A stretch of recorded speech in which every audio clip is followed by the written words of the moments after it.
लेकिन इस मुलाकात पर बात करने से पहले खैबर पख्तूनख्वा के नए वज़ीर आला की सरगर्मियों और चैलेंजेस पर बात करने के लिए हमारे साथ मौजूद हैं फरजाना अली साहिबा, आज न्यूज़ की ब्यूरो चीफ हैं पेशावर की, और इनके जो है सिर्फ सियासत ही पे बात नहीं करेंगे इनसे, कुछ अफगानिस्तान और पाकिस्तान के दरमियान सरहदी जो सूरत हाल है उस पर भी गुफ्तगू होगी। बहुत बहुत शुक्रिया फरजाना साहिबा अपना कीमती वक्त देने का।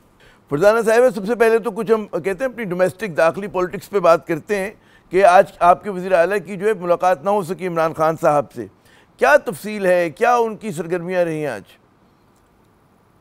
बहुत शुक्रिया आमिर साहब। सबसे पहले तो यही है कि उन्होंने अपनी जो हिफाजती जमानत है पेशावर हाई कोर्ट से ली, क्योंकि उनके ऊपर मुकदमात हैं, पर्चे दर्ज हैं। फिर उसके बाद वो अडियाला की तरफ गए हैं, लेकिन वहां पर उन्हें कुछ अडियाला से कुछ देर पहले जो है वो रोक दिया गया। वहां पर वो उन्होंने काफी इंतजार किया, लेकिन उन्हें नहीं जाने दिया गया।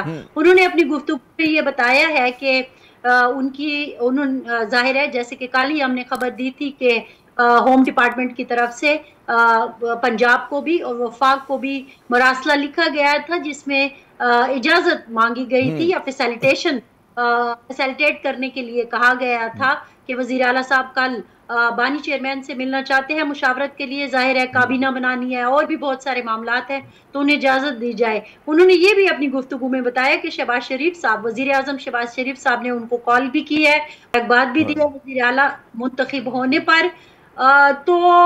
लेकिन उन्होंने कहा कि मैंने उनसे गुजारिश भी की कि आप मेरी मुलाकात का कुछ करें, तो उन्होंने कहा कि पूछ के बताता हूँ। अब ये बड़ा एक दिलचस्प बात है, वज़ीर आज़म किससे पूछेंगे?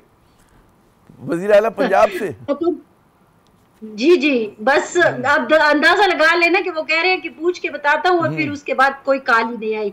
लेकिन आमिर साहब, मैं एक बात यहाँ पे जरूर कहना चाहूंगी कि जिस तरह से सुहेल आफरीदी वजीर आला खैबर पख्तूनख्वा का वजीर आला बनने से पहले लहजा हुआ करता था, बड़ा दबंग किस्म का, बड़ी मतलब जोर शोर से वो तकरीरें किया करते थे, और उनका एक इमेज बन चुका था कि ये एक एंटी एस्टेब्लिशमेंट जो है फिगर है। लेकिन आज हमने देखा कि उनकी बातों में भी बड़ा एक समझ बूझ थी, बड़े नाप तोल कर बात कर रहे थे, लहजा भी उनका ऐसा था। लगता है कि जो जाहिर है चीफ एग्जीक्यूटिव की एक कुर्सी पर अब वो बैठ गए हैं, तो शायद आज मुझे लगा कि उनका रवैया जो था वो बड़ा जिम्मेदाराना था।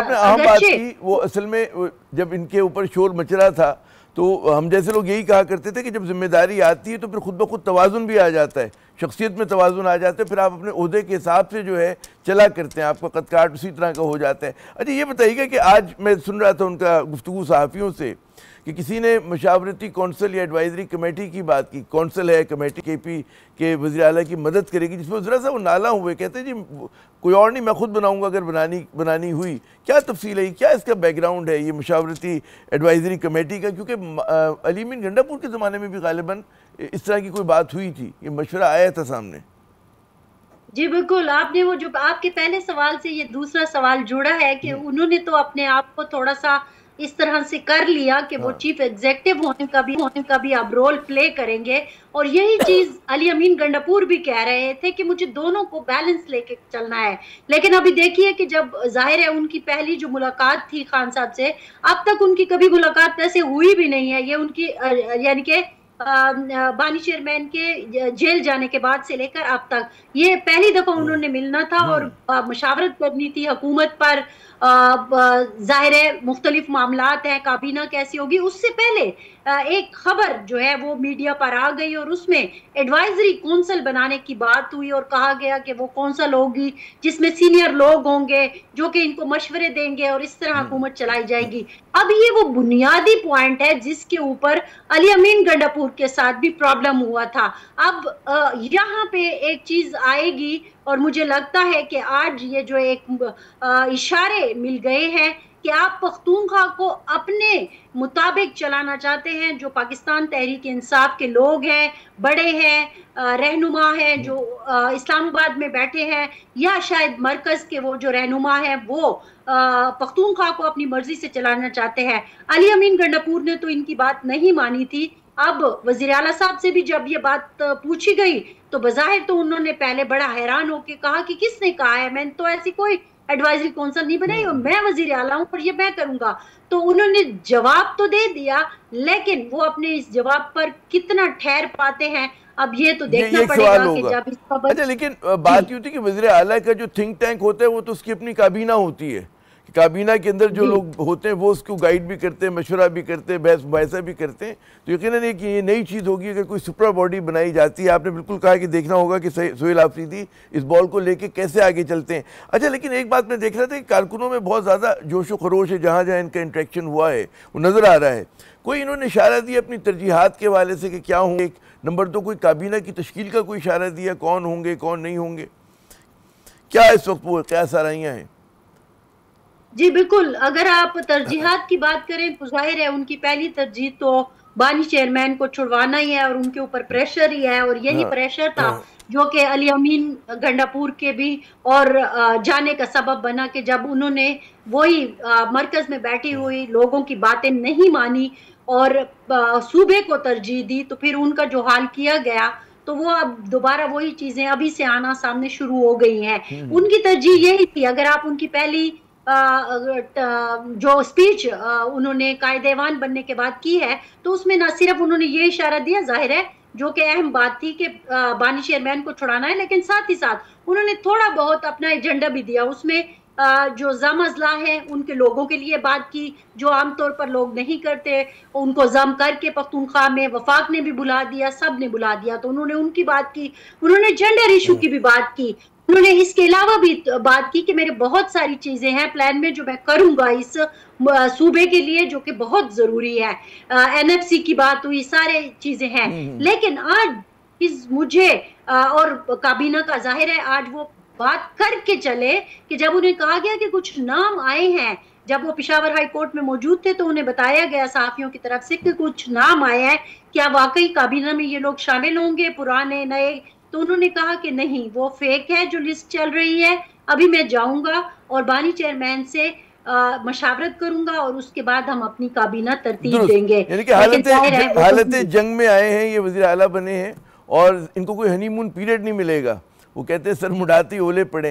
अच्छा, अगर आप इजाज़त दें तो एक और अहम मौजू की तरफ मैं आपकी तवज्जो मबज़ूल कराऊंगा। वो पाकिस्तान अफगानिस्तान जो इस वक्त सरहद पे कशीदगी चल रही है और झड़पें हो चुकी हैं। आज भी मैं पढ़ रहा था कि आज सीज़ फायर की आड़ में जो है फिर दूरंदाजी की कोशिश की गई। महमद में कोई पाक फ़ौज ने 40-45 जो हैं दहशतगर्दों को हलाक किया।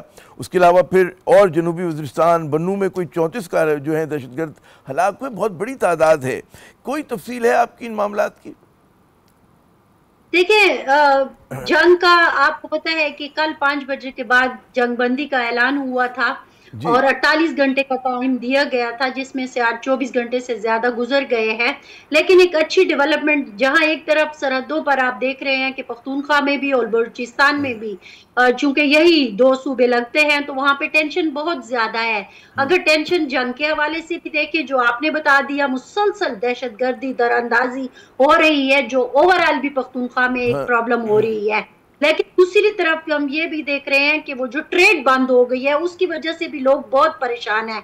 सरहदें बंद हैं, जिनका डेली वेजर्स का या ट्रक ड्राइवर्स का, कंटेनर्स वालों का जो दारोमदार था, वो चीजें रुक गई हैं, वो अपनी जगह। लेकिन एक अच्छी खबर कुछ देर पहले आई है, वो ये है कि दोनों मुल्कों के वफूद यानी कि पाक अफगान वफूद जो हैं वो दोहा कतर जा रहे हैं। वहां पर कल एक बैठक होगी दोनों की, बड़े इंपॉर्टेंट लोग उन डेलीगेशंस में शामिल हो और उम्मीद की जा रही है कि मामला जो है वो निमट जाएगा। क्या कंपोजिशन है, क्या इस डेलीगेशन का कंपोजिशन है क्या?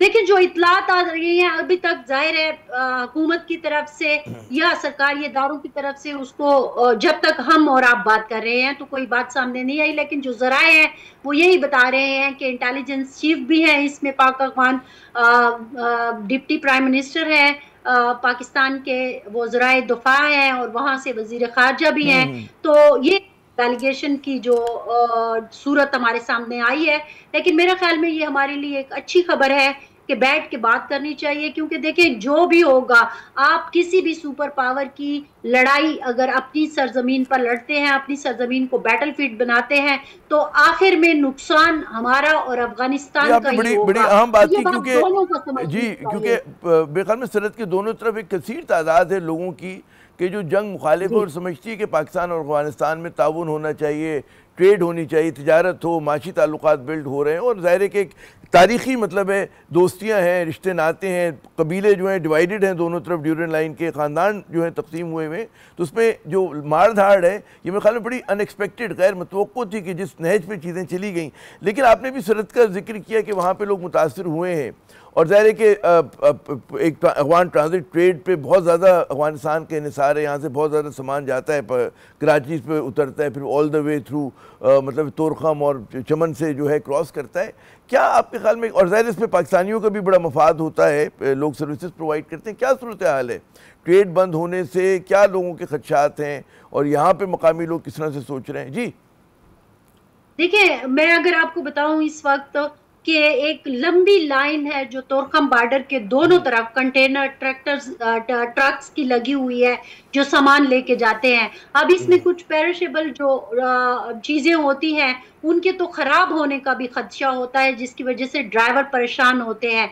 दूसरी एक अहम बात यह है कि जब आप इतनी लंबी, मतलब अभी हम जब अपने नुमाइंदे से बात कर रही थी सुबह में, तो पूरे आपको लंडीकोतल और उससे नीचे पे तख्ताबेग तक आपको जो ट्रकों की लाइन बन जाती है वो ट्रैफिक के लिए भी एक मसला बनाती है। और फिर जो लोग बेचारे स्टक हो जाते हैं, वो ड्राइवर्स हो गए या वो उस ट्रक में कंटेनर में जो भी लोग होते हैं साथ, तो वो आप देखिए कि उनके खाने पीने का भी मसला है, वो सोएंगे कहाँ वो, और इतने भारी भारी चीजें लिए हुए ट्रक और कंटेनर जब कई कई दिन तक खड़े रहेंगे तो फिर उनकी हालत कैसी होगी, ये भी आपको अंदाजा है। बहुत बड़ी एक कहते हैं माशी कीमत है इस लड़ाई की, बहुत बड़ी माशी कीमत है। बहुत बहुत शुक्रिया फरजाना अली साहिबा, आपने अपना कीमती वक्त दिया। अफगानिस्तान पाकिस्तान के मसले पे मजीद बात करते हैं।